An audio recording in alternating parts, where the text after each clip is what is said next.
A man walks into a restaurant wearing a wrinkled t-shirt and old sneakers. He checks the menu prices before ordering, pays with a debit card, no tip for status, no flashy watch. At the table next to him, someone is wearing a designer belt, scrolling through Instagram, talking loudly about a new car lease. If you had to guess who's wealthier, most people would pick the second guy. But in reality, the first one might be the millionaire, because some of the habits that quietly build wealth look suspiciously like being broke. And that's the strange paradox of money.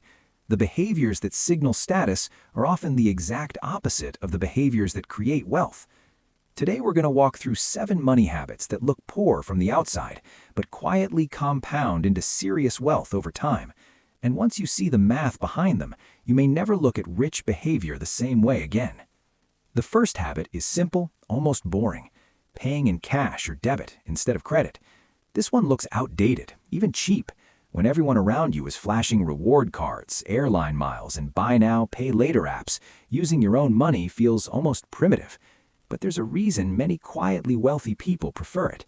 Credit disconnects spending from consequence. When researchers study consumer behavior, they consistently find that people spend significantly more when using credit cards compared to cash or debit, sometimes 12 to 18% more, because psychologically the pain of paying disappears. It becomes easier to say yes to the extra appetizer, the upgraded hotel room, the impulse purchase. But wealth rarely dies from one big financial mistake. It dies from thousands of small, frictionless ones. Cash restores the friction, and friction protects money. The second habit looks even worse socially: driving a boring car for a very long time. A 10-year-old Toyota doesn't exactly scream success, but here's the uncomfortable math behind cars. The average new vehicle loses roughly 50 to 60% of its value within 5 years. And yet millions of people finance new ones every few years, repeating the depreciation cycle again and again. From the outside, upgrading cars signals progress. From the inside, it's often just resetting a financial setback. Meanwhile, the person quietly driving the same reliable car for 10 years is doing something powerful. They've removed one of the largest recurring drains on their wealth.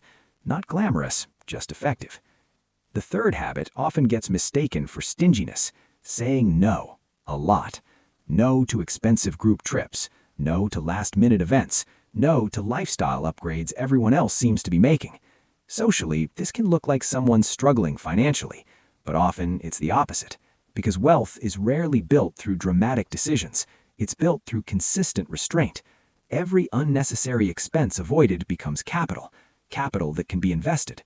And once invested, money starts doing something strange. It begins working while you sleep. The fourth habit looks especially outdated: buying used things.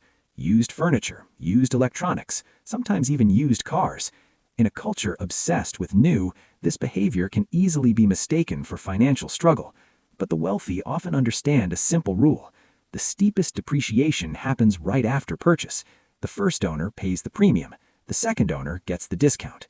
This applies to cars, phones, luxury goods, even some housing markets. Buying used isn't about scarcity. It's about refusing to pay for someone else's dopamine hit. The fifth habit is perhaps the most misunderstood: avoiding lifestyle inflation. Let's say someone gets a raise.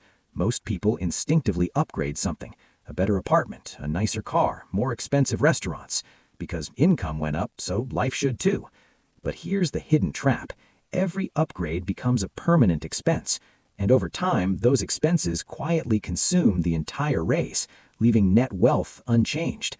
The person who looks cheap for keeping their old lifestyle after a raise is actually doing something rare. They're converting income growth into investment growth, and the gap between those two paths widens dramatically over time. The sixth habit is invisible but powerful: ignoring trends. Hot stocks, crypto hype cycles, financial fads. These things are seductive because they promise speed, fast gains, fast money, fast status. But history shows something interesting. The people who quietly build wealth often look almost disengaged from financial excitement.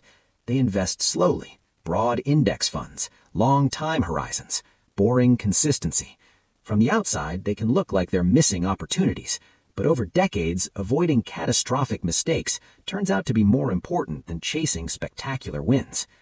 The seventh habit might be the most uncomfortable of all: living below your means even when you don't have to. This one confuses people, because once someone could afford a luxury lifestyle, choosing not to adopt it seems strange. But wealth behaves differently than income. Income is visible, wealth is hidden, and maintaining a gap between what you earn and what you spend creates something powerful: margin.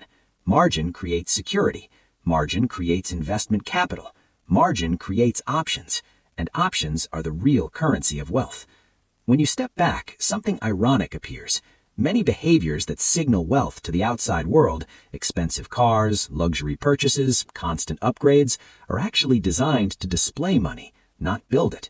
Meanwhile, many behaviors that quietly build wealth, restraint, patience, buying used, driving older cars, accidentally mimic the signals of being broke, which creates a strange illusion. The people who look rich aren't often, and the people who look average sometimes aren't either, because real wealth tends to move quietly. But that raises an interesting question. If the habits that build wealth look so unimpressive, how many wealthy people walk past us every day without anyone realizing it?